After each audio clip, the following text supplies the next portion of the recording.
দর্শক শ্রোতাবৃন্দ আসসালামু আলাইকুম, আমি হুসাইন রাজীব। এই মুহূর্তে রংপুর রেলওয়ে স্টেশন প্ল্যাটফর্মে রয়েছে এবং একজন নারী 15-16 দিন আগে রংপুর স্টেশনে কোথা থেকে কিভাবে এসেছেন কেউ বলতে পারছেন না।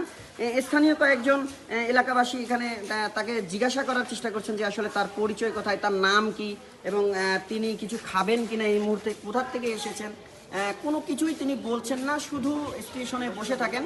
আর এই নিরীহভাবে 15-16 দিন ধরে বসে থাকা অবস্থায় তাকে দেখে এলাকাবাসীরাও একটু এগিয়ে এসেছে।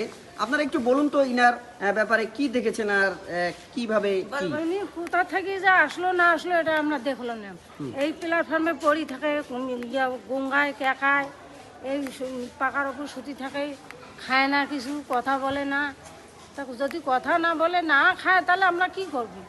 আমাদের করার তো কিছু নেই। তাও তো চেষ্টা করতেছি, কথা না বললে না খাইলে তো আমরা খয়া দিতে পারবো না। কিভাবে খয়া দেবো? তো বড় মানুষ, ছোট মানুষ, হাও তো মালে না, তো কথাও কয় না, কোথায় দিয়ে বেড়াই,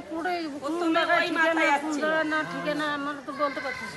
প্রিয় দর্শক শ্রোতাবৃন্দ, দেখলেন যে এই যে যিনি এখানে এসেছেন, কোথা থেকে এসেছেন, কিভাবে এসেছেন, তার পরিচয় শনাক্ত করা সম্ভব হয়নি। অনুগ্রহ করে আপনারা যদি কেউ চিনে থাকেন বা তার পরিচয় শনাক্তের জন্য সহযোগিতা করবেন এবং ভিডিওটি শেয়ার করে দিবেন রেল নিউজে পাশে থাকার জন্য। ধন্যবাদ।